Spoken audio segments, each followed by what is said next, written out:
Joey Drew is dead. What a quiet end to an extraordinary life. Last I heard, he was staying in some cramped apartment downtown. You could practically hear the rats through the telephone when he called me last April. In spite of that, old Joey sounded quite happy when last we spoke. More like the excited, hopeful young man I knew once upon a time. Well, farewell, my friend. What will become of your creations now?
Double quota, that Mr. Flynn says.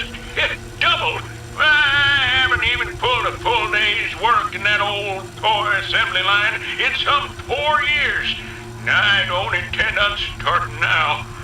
I got my corner, my little sipping canteen, and I do just fine. Double quota. I ain't even done half in months. Oh, but they won't fire me, no sir. Place is big. No one knows what everyone else is doing. So I'll turn up my radio and put up my feet, cut the hole in my socks. 5 o'clock comes easy around here. Buddy.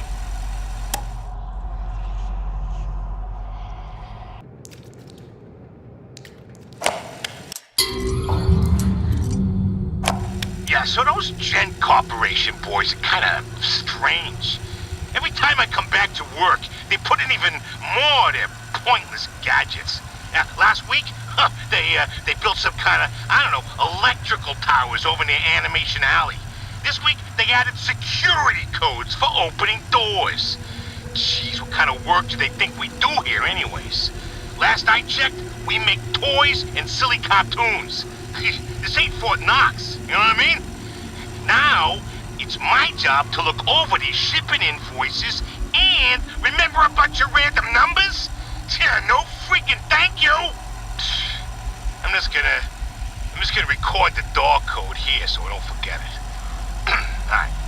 The code is 451. 451. And if Mr. Drew or Mr. Gray asks, you didn't hear it from me, okay?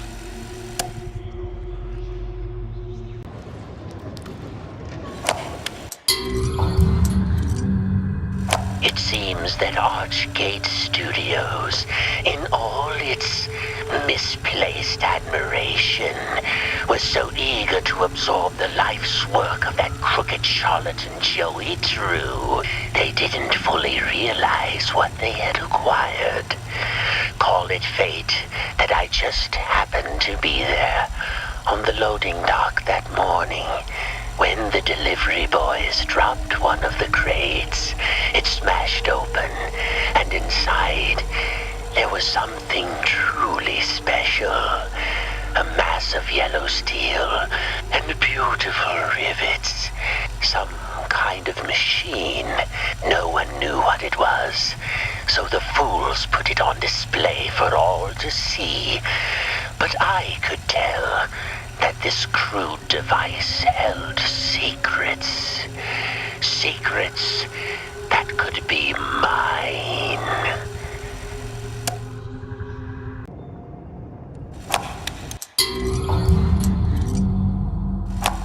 I'm ready for something different in my career. I've built steel companies from the ground up, dabbled in petroleum, even tried political office once. That Nathan Arch, they used to say. He's got the magic touch. But I'm hungry for a bit of fun, I think. Something both the masses and I can enjoy. My son suggested movies. Open a studio. Now, I love a good film as much as anyone, but the magic of animation, now there's something special. My old friend Joey knew the thrills of bringing characters to life. Rest his soul. Maybe with a bit of elbow grease and a small cash investment, I can resurrect the past.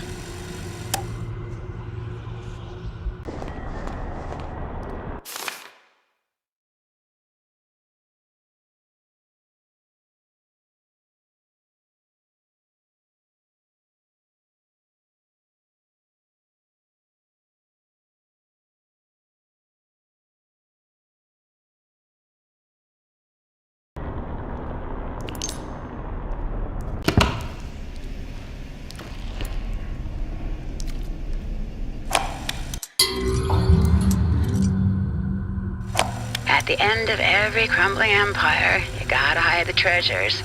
Mr. Cohen brought me in to catalog and secure some of Joey Drew's more special assets in places no one will ever find them. Sure, that sounds completely legal, right? Anyway, I'll be leaving some clues around so we can find them later. Just remember, this nonsense wasn't my idea. So, here's my first little hint. I finally found a use for those silly motivational posters here in the atrium offices. They're sure to make quite an impact. Oh God, I can't believe I just said that.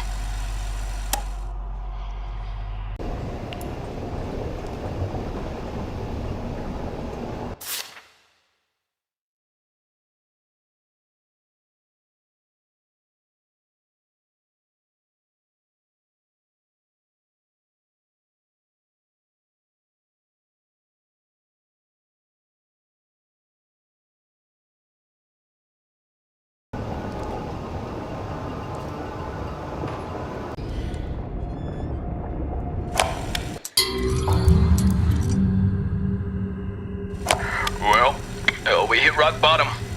No doubt about it. And by all accounts, I don't even know how this studio's still going at all. Like, if you follow the money, you just hit a big old brick wall. Well, let me tell you, blank ledgers, spare cash, weird amounts that plain just don't add up. There's still income finding its way into the books, but I can only tell you for the life of me, I can't figure out where it's all coming from. Though the obvious answer here is a gent's privately pouring in some funds. And truth be told, they really creep me out. Especially that Mr. Gray. He doesn't seem to be motivated by money. And he sure as heck ain't telling us what he's really after. Just can't trust someone like that.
life, an art, a passion. Each tiny movement is an emotional trigger to the audience. Get it wrong, and you will lose them. You must live the characters and to draw them. You must feel the motions in your mind. Act them out around your room. Today, I'm a clock, a dancing timekeeper. Tick-tock, tick-tock, tick-tock. Watch my movements. See my frames of animation. I have so many characters to animate yet. Thousands of frames to go. But for now, I'm just a clock. Tick-tock, tick-tock.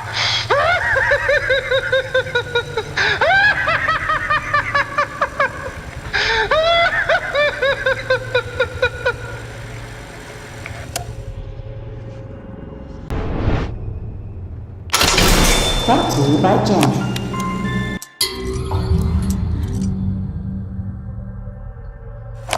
This has been the best week of my life. For once, we don't have Mr. Drew hanging over our shoulders. He ain't even stopped by at all. I'm turning out so many frames of animation, I can't even keep up with myself. Now, the only thing bothering me is that freak 2 desks over. Reese and I are real weirdo. He keeps trying to show me some pictures he's been drawing. I tell you, this place has a curse.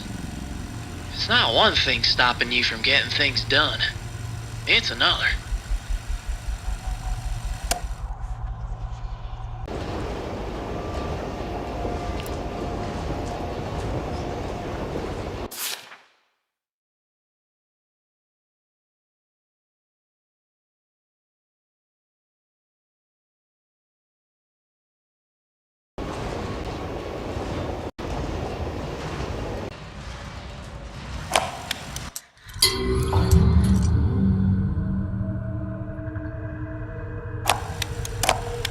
When I first entered this world, it was an untamed wilderness, a wretched, crawling slum ruled by that grinning demon.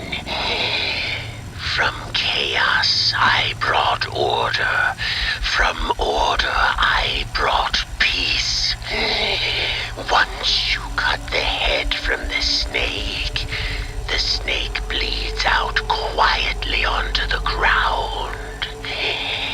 Now, the only question that remains is, what if the head grows back?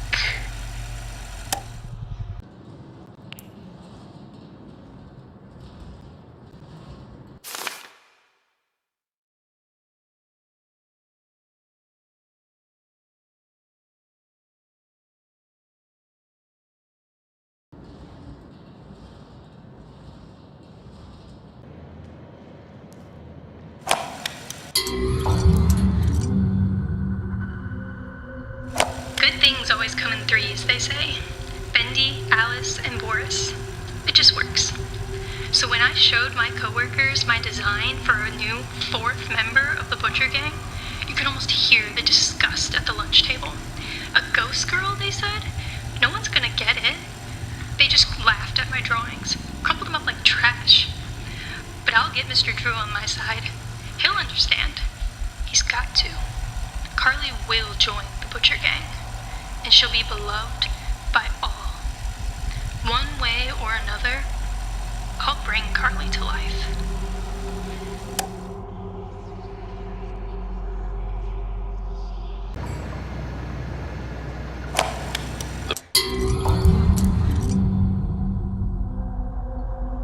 The papers are signed, the animation staff is hired, Archgate Pictures is open for business. As of 9 o'clock this morning, Bendy and all his little cartoon friends now belong to me. I'll admit it's strange owning a dear friend's legacy, but I think Joy would be content knowing it's safely in my hands. You just gotta believe, he used to say. He was such a showman. Well, I believe, Joey. I wholeheartedly believe.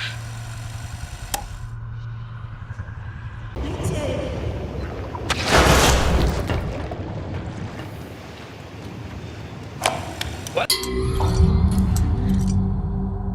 Well, Sean, you finally did it. You went and told the boss exactly what's up. It's time to move on, I said to him. This toy man's ready for a new adventure. I have to admit, he took it far better than I expected. Probably because a lot of other people be ditching this month as well. But I don't pay no mind to Mr. Drew. I ain't leaving because of that old windbag. No, I've seen far worse in my day, that's for sure. I'm hitting the road because it's time for Sean Flynn to see some open sky. Find myself a little cabin upstate. Somewhere the family and I can start anew. But before I go, I've made one last toy. A little parting present for the factory lads. See how long it takes them to find it.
Something funny's going on around here. Call me suspicious if you wanna, but I know the signs of weirdness when I see them.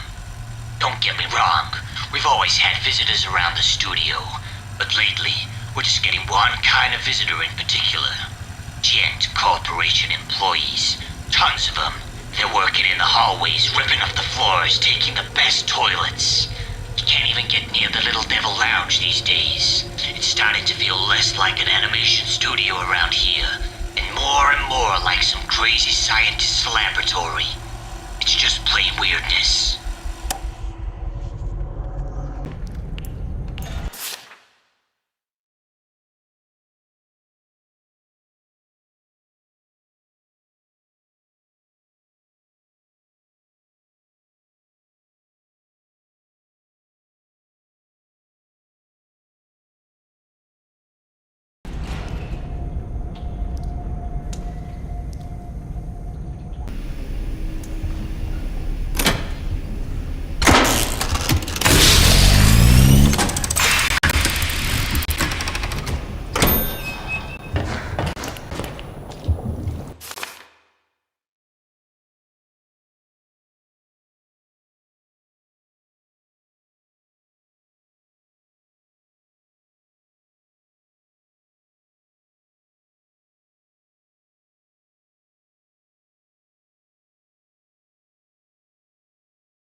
Joey happened to notice last week just how long it takes for us employees to get home every night. When you add in the traffic and the waiting for the elevators, you practically only have a few hours before you have to wake up and come back. So, Joey had them build artist rest for us. Now we never have to leave work again, Joey says. Well, I'll admit, it's become quite the hangout spot down here, almost like it's a own little district. But there's definitely some unsavory stuff going on too. Smoking, gambling, loud parties, you name it. At all hours of the night sometimes. For a place that's all about getting some shut-eye, there sure is a lot of noise around here.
nights, I've been feeling something pulling at my mind. My thoughts fall to the Joey Drew exhibit we opened last week. Outside one or two of the artists, I don't think I've ever seen a single soul go inside. It's a shame how so many of us refuse to learn from the past. The past can give us our greatest lessons. But still, ever since we moved in Joey's old things, there's been a strange feeling around Archgate, like the ghosts of long ago are wandering about, calling out to me.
It just appeals to me. As old Norman would often say, people really become themselves when they're hidden in shadow. That creepy guy always had a story to tell about this place. But I think I have found a few narrow passages even he didn't know about. I can watch, I can listen, I can even steal, and no one ever sees me. I'm just a ghost living in the walls, peering from the darkness.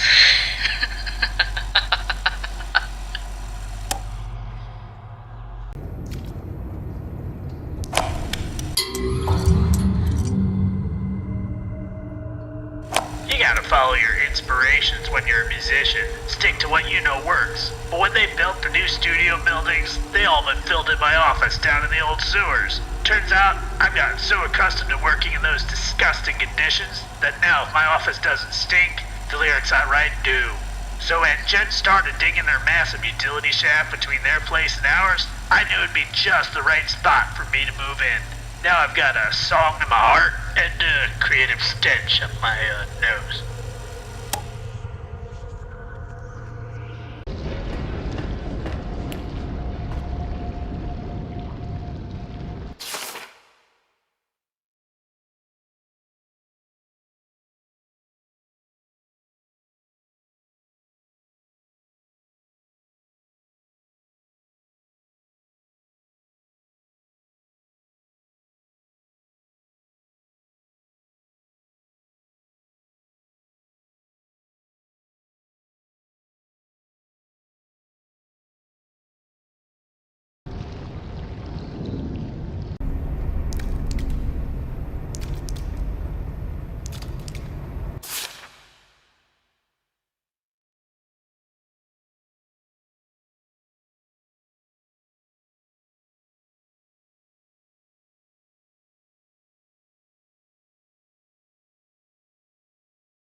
really has changed ever since that big gent building went up. Yesterday, I took a trip over the farmer's market, and they had the whole dang street ripped up. It was like a large hole that just plain swallowed the sidewalk. Men were going in and out with strange iron tools. Kinda looked like they were installing some kind of tunnel under the road. Perhaps just everywhere. Pete, behind the produce counter, was just shaking his head. They're up to no good, he kept saying. You'll see. This is how it always starts. Think old Pete might be right, but I don't like to dismiss people just on rumors. Only time will tell, I suppose.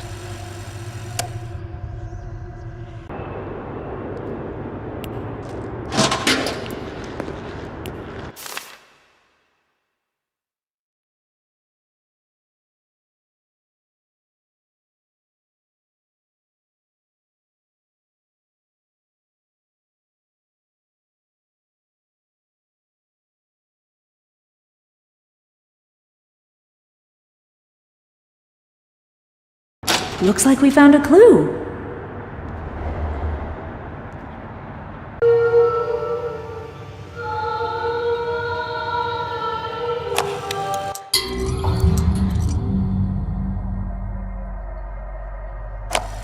It's my first week in the job at the Gent workshop, and I can tell already that this is going to be interesting. Do you think you can lift this steel girder? They asked me with a smug smile. I didn't even bother to answer. I just picked the whole thing up with one hand. You should have seen the wee men drop their jaws. Aye. Oh no. I've noticed this building just isn't built for someone my size. Every time I walk by the workshop shelves, all the tools fall to the floor. That, and I gotta bend down for every doorway in the place. Still, there are some positives to working here. I mean, take that new secretary. The shy wee one with the blonde locks. The one who follows around Mr. Grey. I'm pretty sure she's been giving me and my muscles the eye. But I ain't no smooth talker. A work-worn man such as myself ain't got no business with a woman that fine.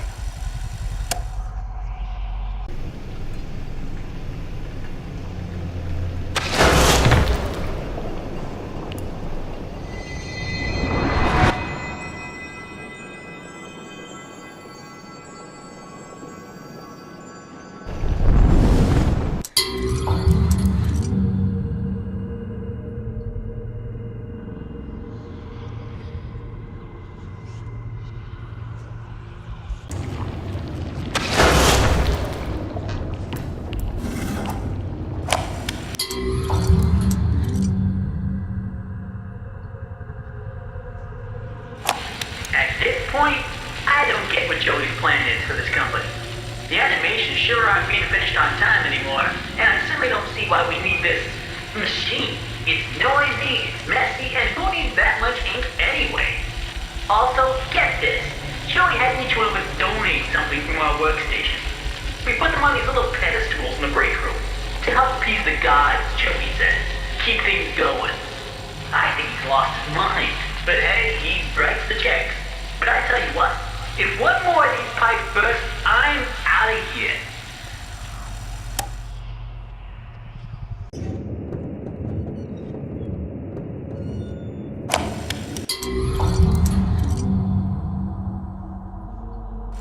I don't like to ask questions.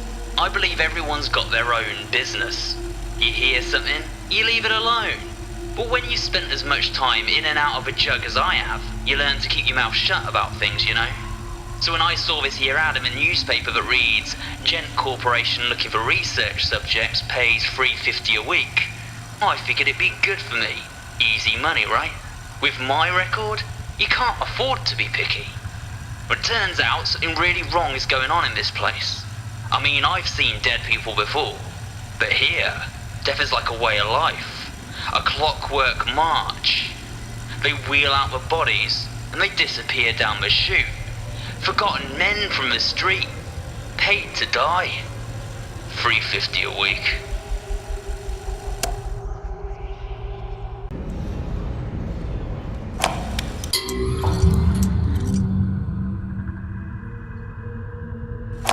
Experiment 13.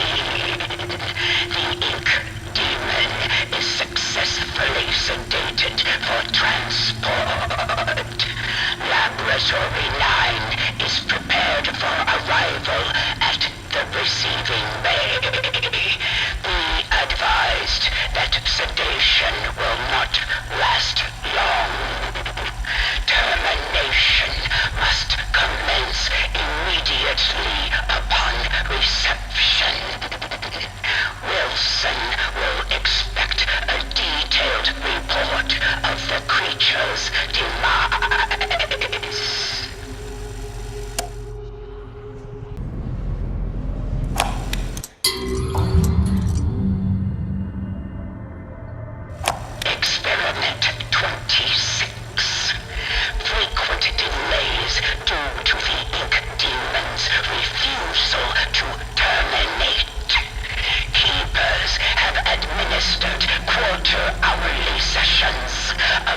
successful.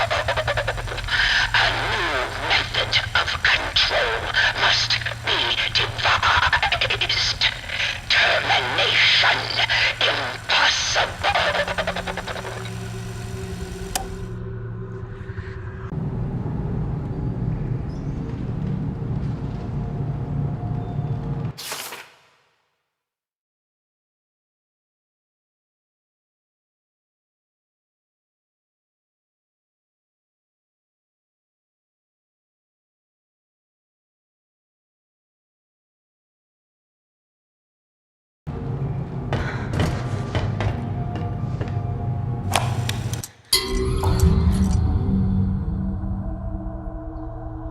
Experiment 44. We have successfully pressed the ink demon into the form designated as Bendy. He is smaller in size and harmless in this more timid state. His powers are also greatly reduced.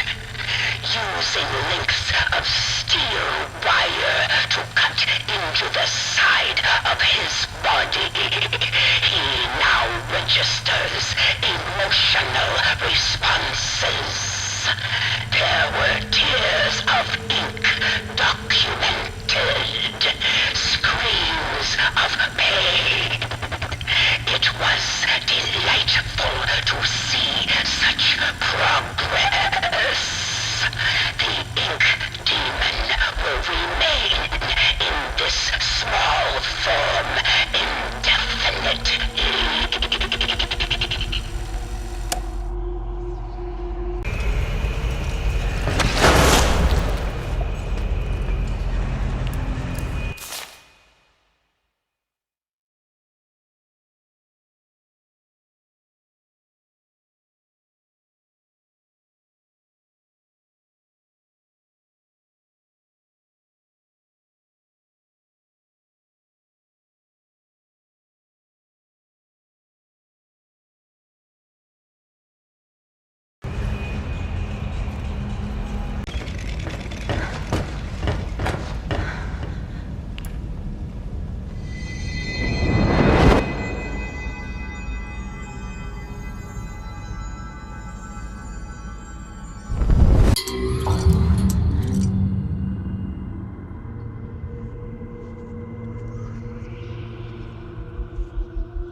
The machine speaks to me, revealing its many possibilities.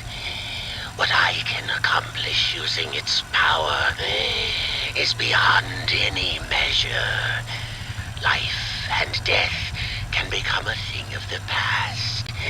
Poverty and hunger, a distant memory. I can remake the world anew. But does the world deserve such a gift? For now, I have bigger matters at hand. A man in a black coat came asking at the front desk about the machine. Said he was from the Gent Corporation. Fortunately, the receptionist knew nothing, and he left quietly. Later, I found his name on the sign-in form. Mr. Alan Gray.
if I carried some infectious disease. At first, this was an insult, but now it is a gift. With the right costume, I can play the part of anyone. I can go completely unnoticed, hidden amongst the shadowed walls, as a clerk, an artist, a producer, or even a lowly janitor.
I decided to go for a walk this morning. Took a little stroll down to the park. Enjoyed the warm sun for a while, found a quiet bench, even grabbed a hot dog. It's been ages since I've done that. Tessa would kill me if she knew I've been off my diet.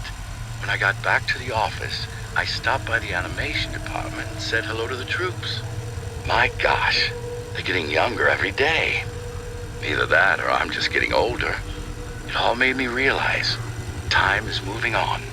The hard struggles don't seem as dire as they used to. Life has other value. I think I'll go home early today. Maybe I'll even pick up a hot dog for Tessa.